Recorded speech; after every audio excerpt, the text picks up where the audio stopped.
Uh, I guess we have Priyanka with us. Let's start, Priyanka, with your journey, and you can take over.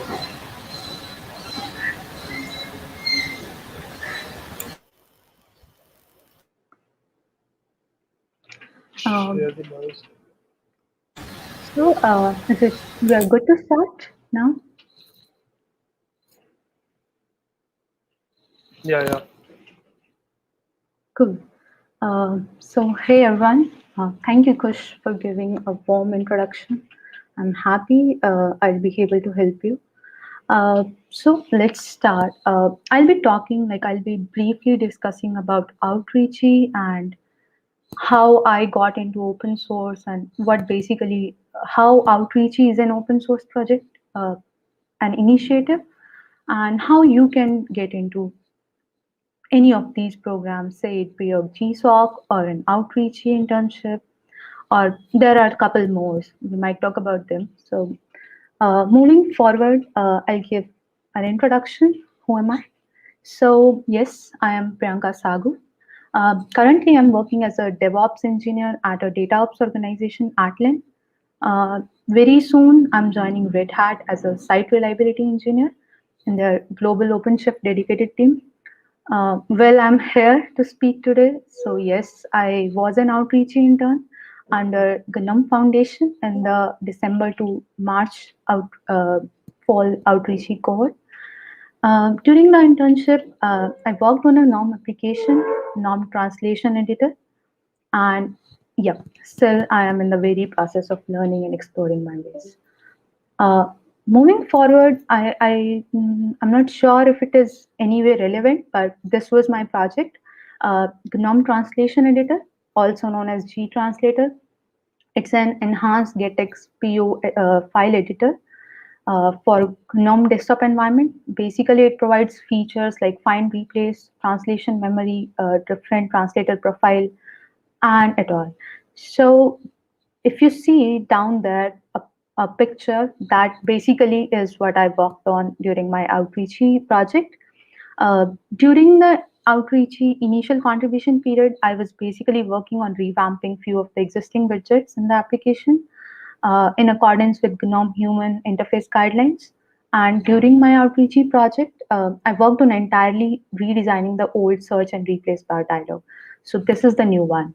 Um, okay, so let's start how I stepped into this open source culture.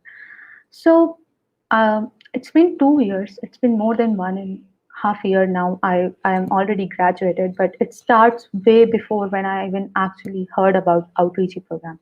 So the picture you see, it's an excerpt from one of the blogs that I had written about my experience during the Outreachy program. It says like I was in my third year of graduation. It was back in 2018 when a classmate of mine introduced me to a summer training program. So this name of this summer training program is DGPLUG. It's a Linux user group. I joined the summer training, and that was my first ever time when I joined a IRC channel. So if you understand, I just take it as a means to uh, uh, like most of the open source projects or organization or people try and love to talk on IRC as a medium, as a public medium of communication with other people who are interested into the project. So that was my very first time when I got introduced to IRC channels. And it was also the very first time when I actually got introduced to this very vast, extremely huge culture of free and open source software. And now that's hardware now even. So from thereafter, I met a lot of people, mostly virtually and some of them in person just recently in PyCon India. And it's an old blog, so I actually met a couple of them yesterday virtually itself during the PyCon India 2020. And yes, most of these people are working on wide range of huge open source projects. So that's how I got started with my open source journey. I wasn't doing anything by then. I was just a part of that community, and I was just learning how people were doing, how people were contributing, or how people were engaged in open source project, what they were doing. Uh, that was the only idea I had that back then. So here we are also here about to talk about Outreachy. So yes, Outreachy is an open source opportunity, and it is the very first time when I actually started contributing back uh, to the community. So it's an initiative to provide people with an opportunity to learn, explore, get mentored, and eventually contribute back to the open source and free software. So here there are two things that we have to discuss. First is when we say people, who are the people here and what makes them eligible for Outreachy, and how Outreachy is actually trying to get this initiative fulfilled, like with how Outreachy is providing opportunity to people who want to learn, explore, and even get mentored and eventually contribute back to the society. So how it works? Yeah. Outreachy provides remote internships. And because Outreachy supports diversity in open source and free softwares, so all these internships would be from the organization that again supports diversity in open source and free software.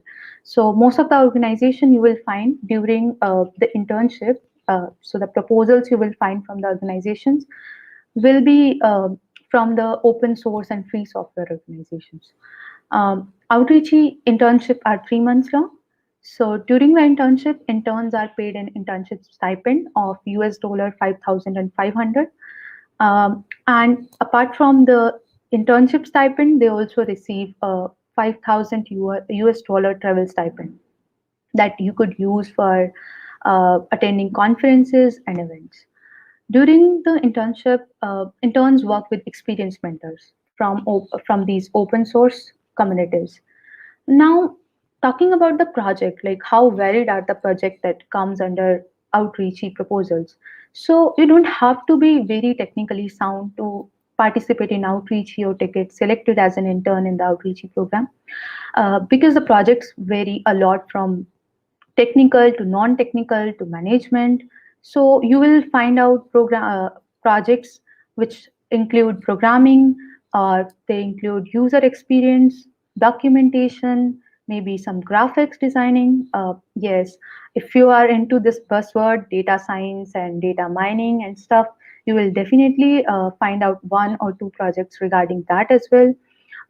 And then some legal user advocacy and community event planning. So you will get like a huge diverse opportunity to choose your project from. So yes, there is a good chance, even if you are not very sound in technical perspective, you can still be an outreach intern. Moving forward, who is eligible? So this is a kind of ambiguous topic when it comes to Indian people, right? So I am not writing it here. I have taken the screenshot from the official website itself, and I'll try to discuss and I'll try to break it for people. Because I have received some like lots of questions regarding are we eligible or aren't we eligible. So I'll try to break it. So, outreachy internships are open to applicants around the world. Uh, and yes, interns are working remotely, they don't have to move anywhere. Outreachy official platform says they invite expressly women, both cis and trans men, and genderqueer people. The next line, I want you to like pay some attention here, because most of the people in India, most of the male people, they have this question that are they eligible to apply for outreach or not. So because first of all, they have this question because yes, from the alums they see there are lots of male representing people, folks there who are an intern. So actually, Outreachy says from some part of the world, Outreachy invites people from every gender. So you can see it says we are expressly inviting applications from resident and nationals of the United States of any gender who are these people who are a part of the minority underrepresented communities. So the agenda of Outreachy is to help people who are either minority, who are either part of underrepresented communities, who are somehow facing some systematic bias. So that's the idea behind outreachy program. So I want to tell every male person, male folk, male identity person from India who wants to apply to outreachy. I say yes, you are eligible, but you have to understand that outreach has a motive behind it. Outreach is trying to help the underrepresented people. So if you feel you have faced some kind of underrepresentation or some kind of systematic bias or discrimination in the technology industry, you're good to go. Go and share your story. People are there to help you. So by all means, go and apply. Yes, you are eligible. Moving forward, how these programs are beneficial for students. So, yes, you get to have a mentor or multiple mentors. So, when you are an outreach intern or either a GSOC intern or any like you are a participant in any of the open source community, you get to have mentors there. Either one mentor or multiple mentors depending upon the project. So these mentors not only guide you technically, but they also show you how you could or you should navigate your way in the fields that you are interested in the future. They might provide you opportunities. They might vouch for you for your work. So you are actually going to have a really big, huge opportunity in your life that has the potential to change your life entirely. You will learn skills. Definitely, you'll learn skills. It depends upon the project. These might be programming skills, these might be documentation or say writing skills, designing or management skills. But most importantly, you learn the most important ones, right? If I, from my experience, says I have talked to so many people around the world, and the best piece of advice they say you should have in yourself, everybody says you should have the skills of communication and collaboration. And that is the biggest thing that you receive from these programs. Apart from that, you get to join a network of past interns, mentors, organizers, and so many other people that can help you in your future uh, endeavors. And finally, yes, of course, you have monetary compensation, so you get paid too. And when we are talking about India, you are getting paid very decently. So in Outreachy, it's around 6,000 US dollar, which is a good, decent amount to for a person who is sitting in their home and working part time or a full time, and just getting a very huge decent amount in their student or during their uh, work work culture. So I just want to put a point out here that you don't necessarily have to be a student. You can participate in outreach when you are working as well, provided that your workplace gives you the uh, permission to work for like 13 weeks as a full-time employee, because you are going to be a contractor to the Software Freedom Conservancy when you are selected as an outreach intern. So yeah, moving forward, yep, my experience, how I did it, and my takeaways. So this is again an excerpt from one of the blog itself where I wrote about my experience applying to outreach. I would love to share the link that talk about lots of other things as well. So it says like, yes, I got all my information about the outreach from internet. I read a lot of blogs from the outreach organizers, wrote lots of tweets on their Twitter handle. I literally scanned through past outreach alum blogs. I was trying to understand what they were doing, how it was for them.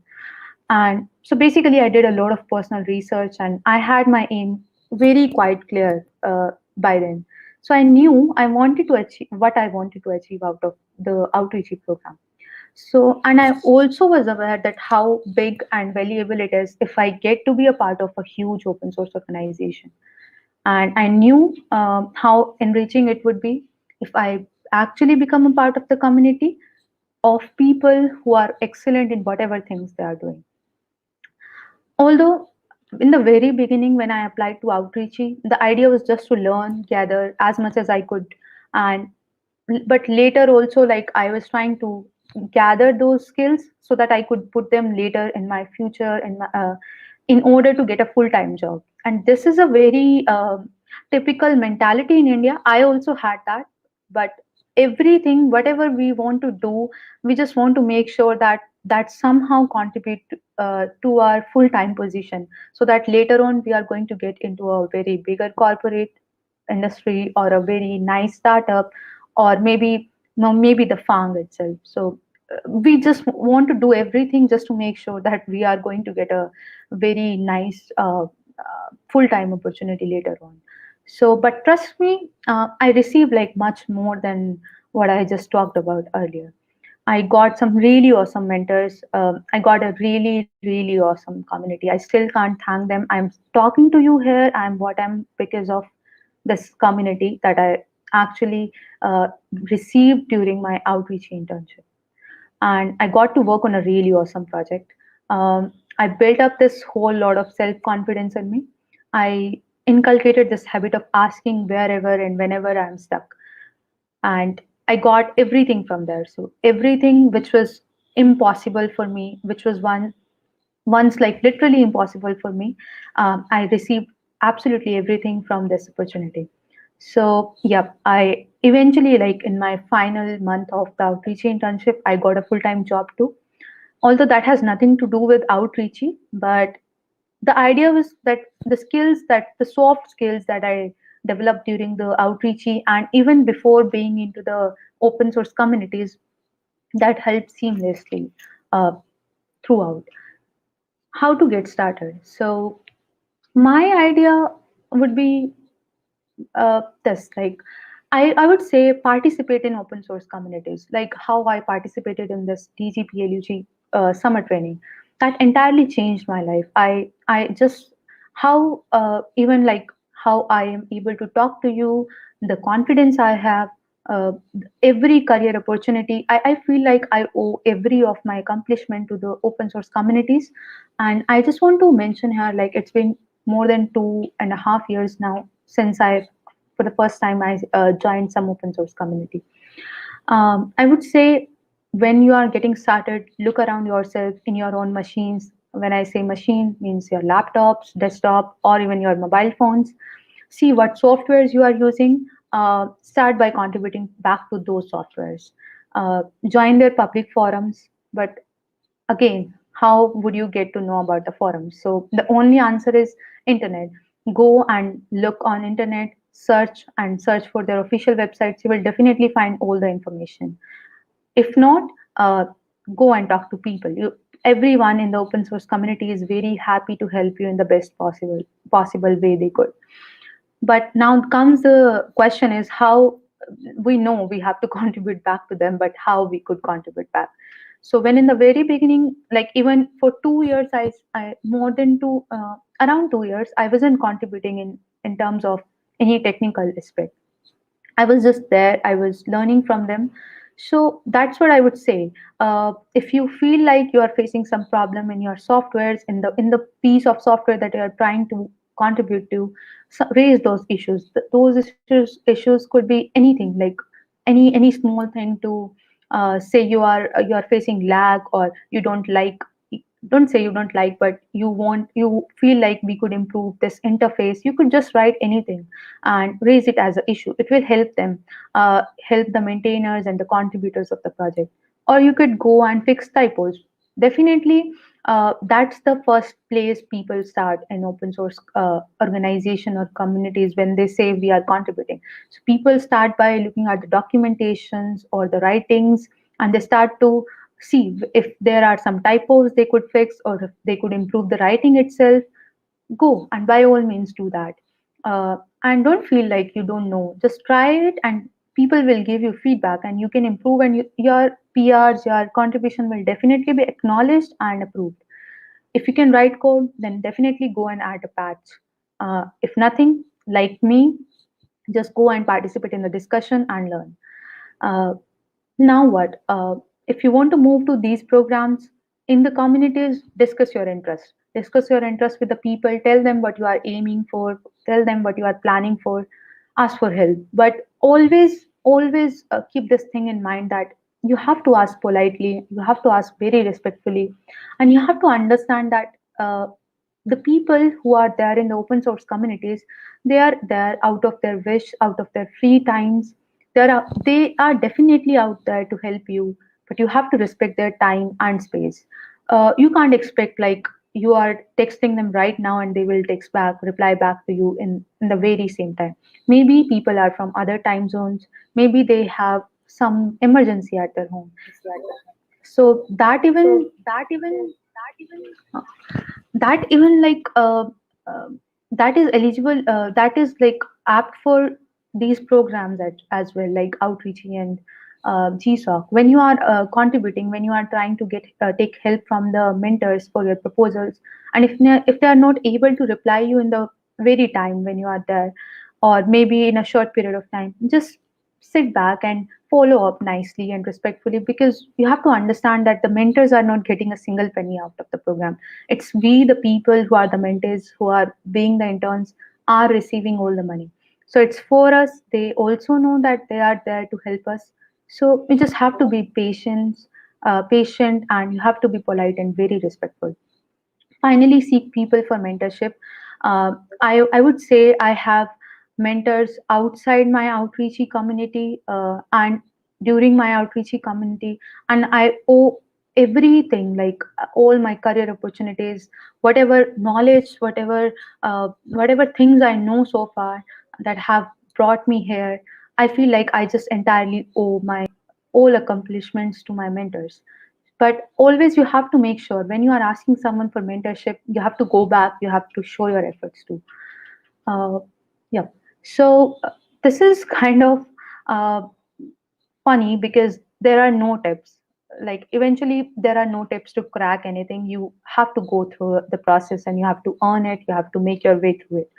But I can tell you what you have to do, right? You don't have to hesitate to apply. Just go and apply, right?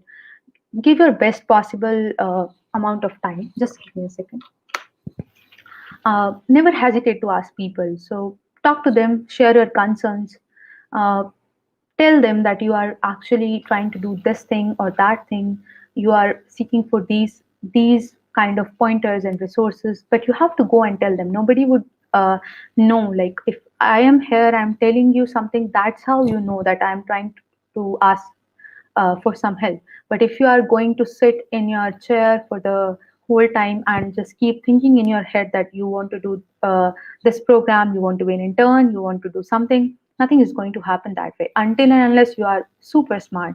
Then you can go and do everything. But I wasn't the super smart person, so I had to go back and I had to ask people. Yes, share what you are thinking about the program, the project, and or absolutely anything. You can, that is the beauty of open source communities. You can go and ask them, and seek for help and guidance around anything, provided that is respectful, right?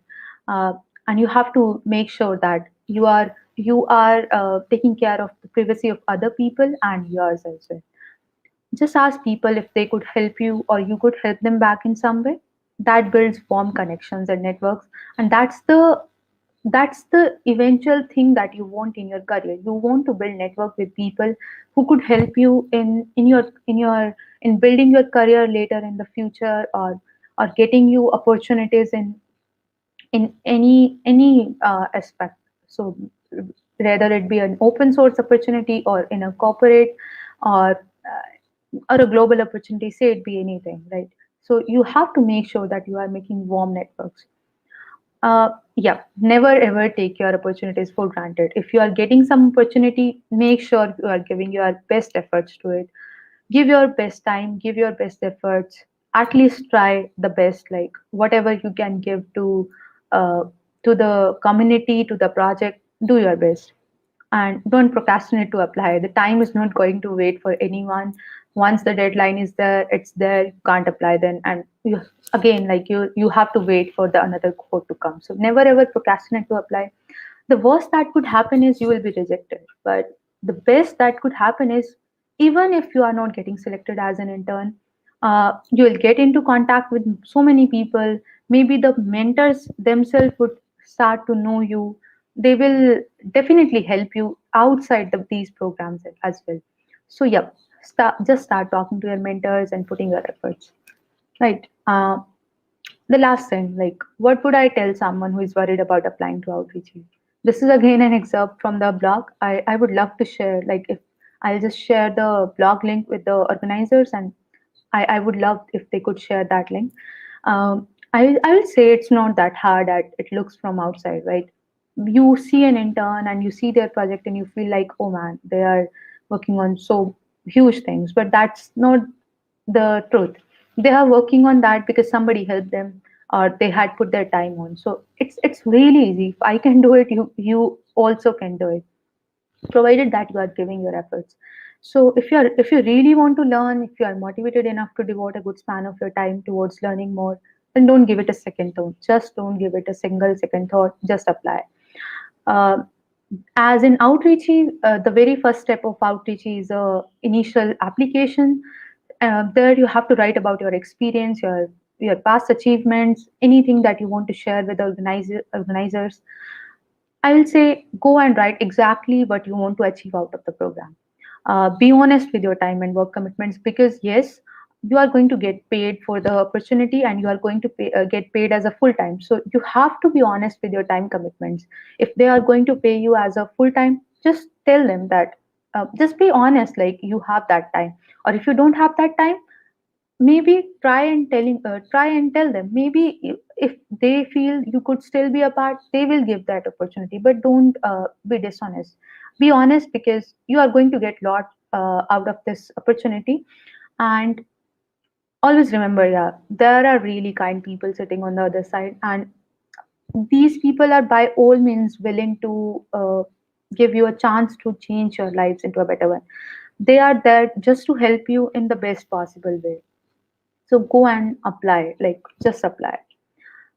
Finally, yep, you can contact with me on these portals. And I have written my outreachy journey, and this is the link. You can find all my outreachy posts, and even the one blog that I have taken some excerpts from.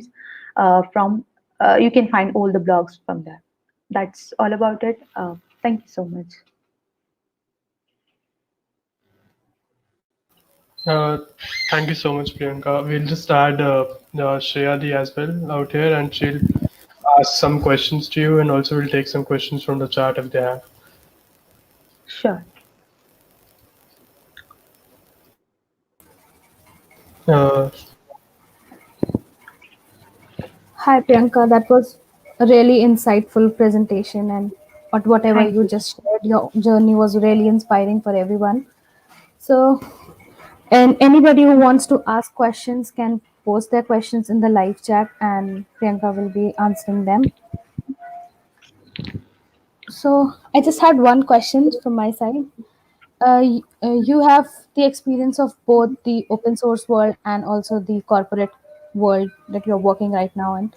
So how did your open source contributions and your journey in the open source working with GNOME and everything helped you in your corporate life? Uh, yeah. So even like I'll say, in my first career gig, I won't say that was entirely because of the outreachy internship, but I would definitely say I got that position. I got into Atlan as a DevOps engineer just because I had mentors back in my other open source communities that I was a part of.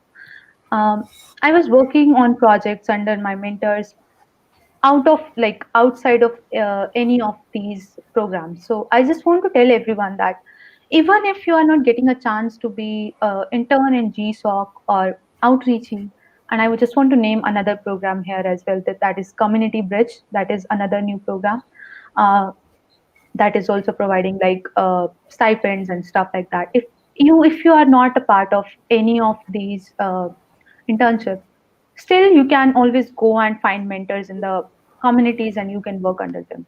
And so I actually built lots of projects around what where like I DevOps itself. So I worked under my mentors. I started learning from there, and eventually I got into Atlan as a DevOps engineer. Not into Atlan, but into many other organizations. That is just because I feel like I had my mentors back there who were helping me entirely.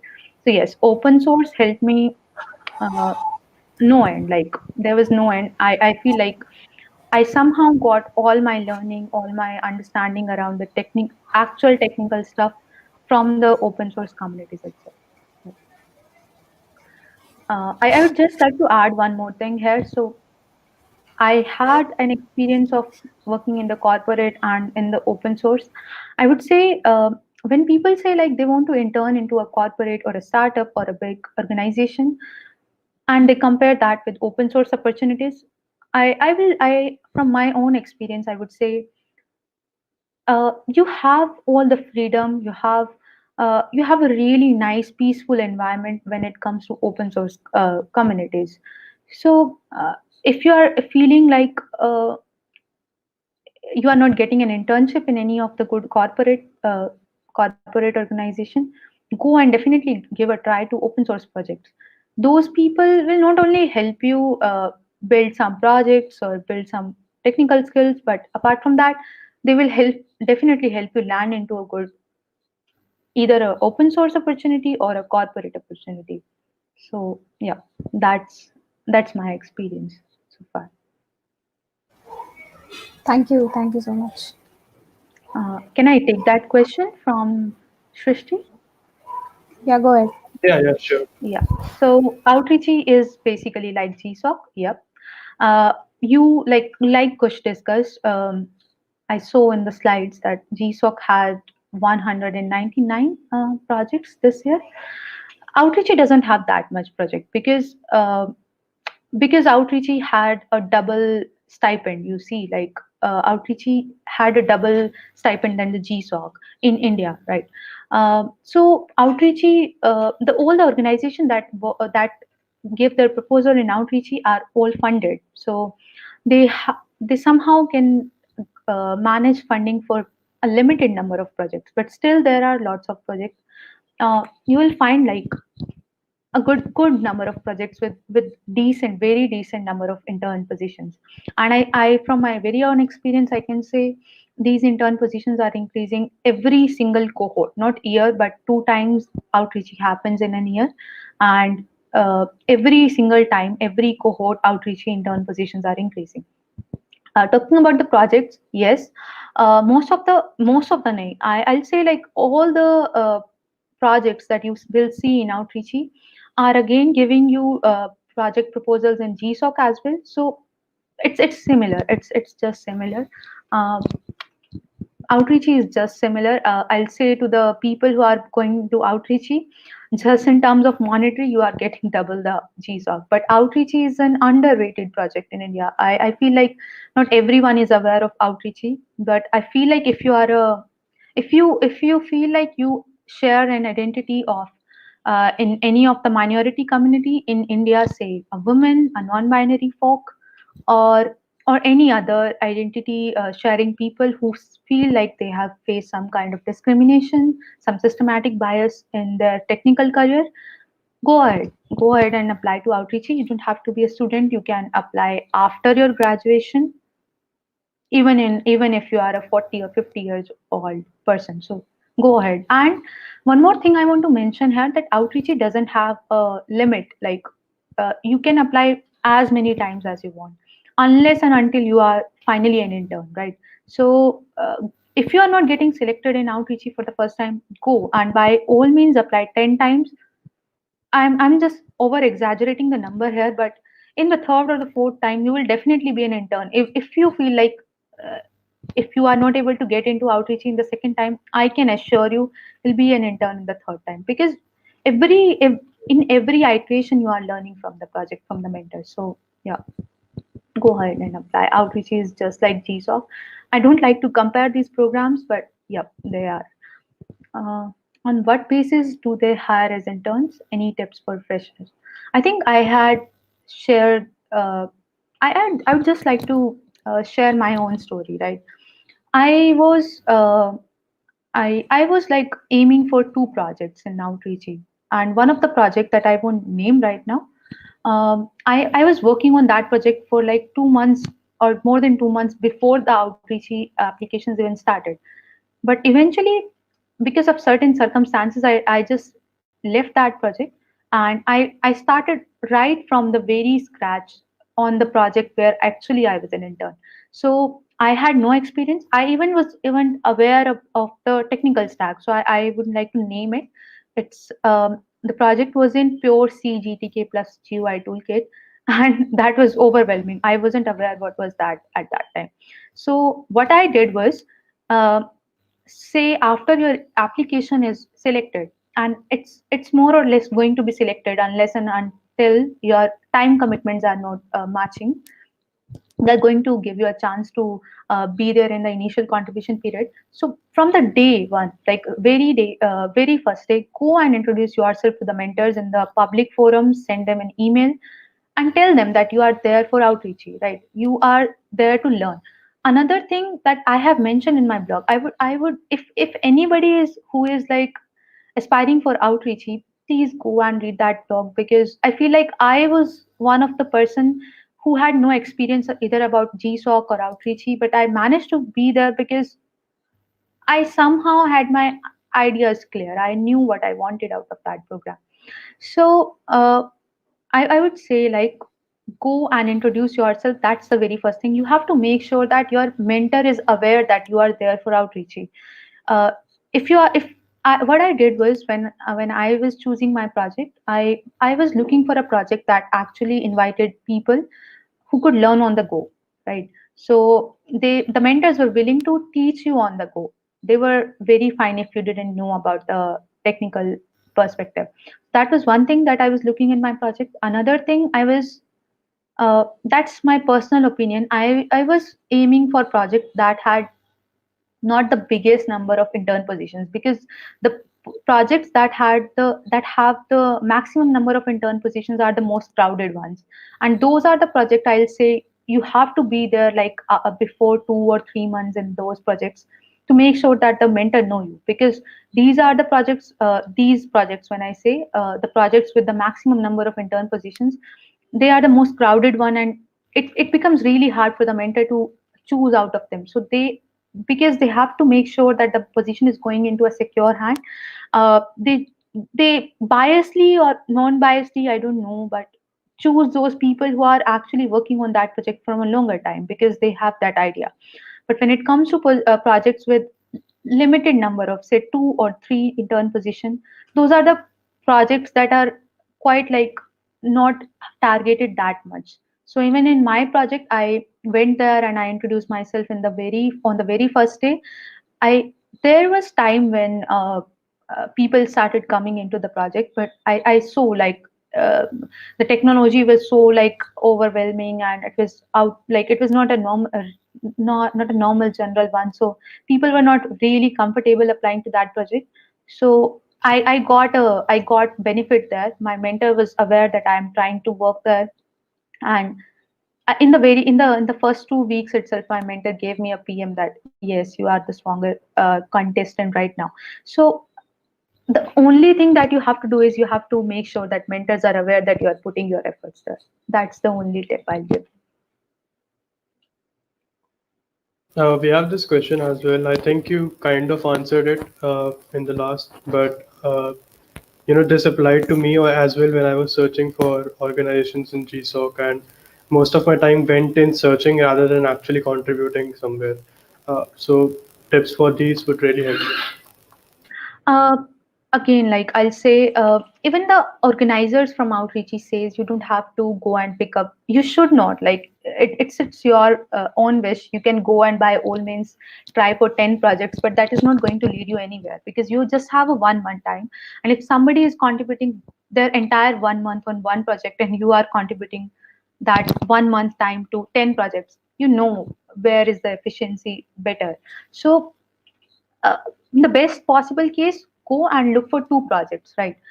And eventually by the middle of your timeline, try to make sure that which one out of the 2 projects that you are very sure that this is the one project that I feel like more confident about. So you have to start from somewhere from 2 or 3. I started from 2, but I don't feel like I was giving any time to the second project after first week of my outreach.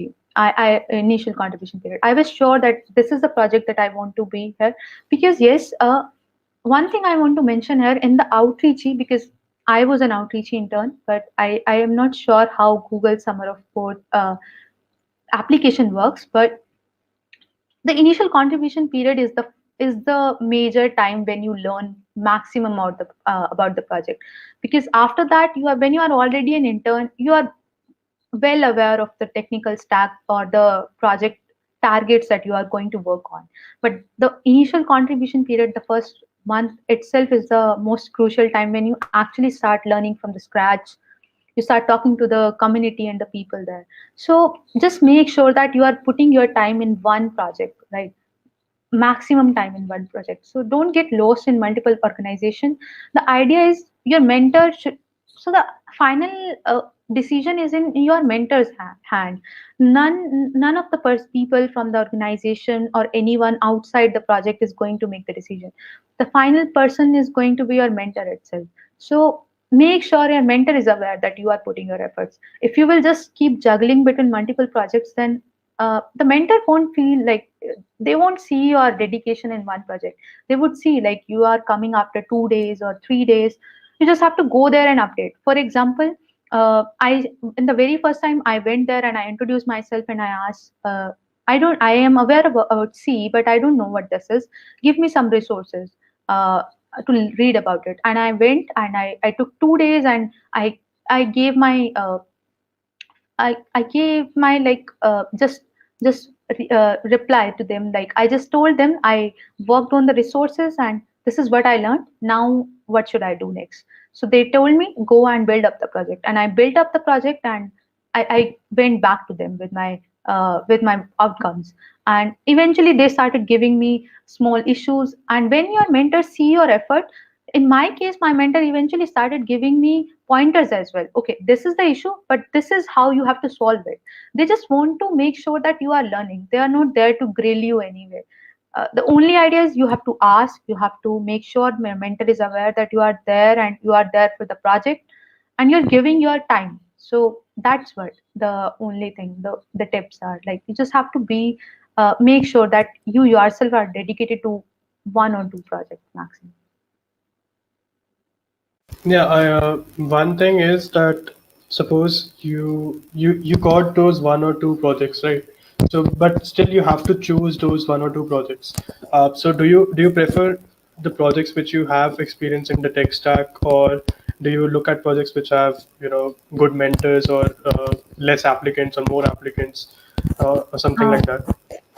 I will say you have to work with a mentor for the 3 months period. So first thing is very sure. If you feel like the mentors are good in one project, when you are comparing it to the other project, definitely go where you feel more comfortable talking to your mentors, because eventually you have to talk to your mentors. They are the people who are going to even approve your monetary stipend as well.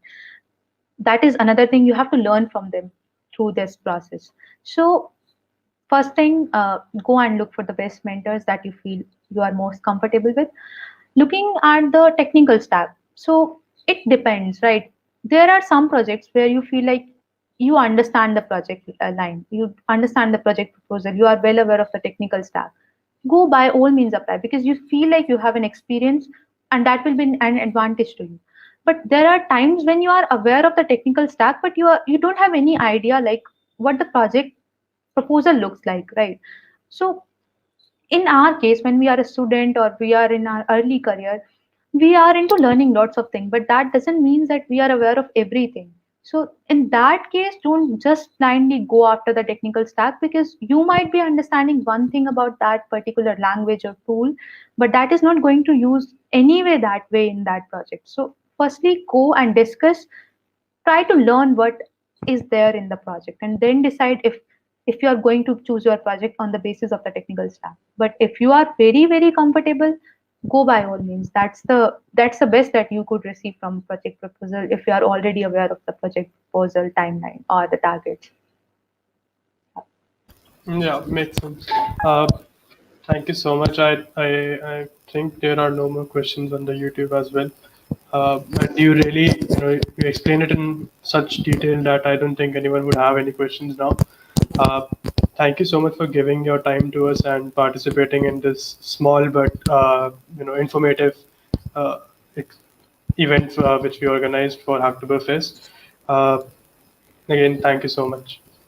Thank you, Kush. It was actually an opportunity for me. I loved answering even the couple of questions they had, but I would love to help anyone. If they want to just even talk to me, just find me out on social media. I'm happy to help you in the best possible way. Thank you. Thank you so much. Yeah.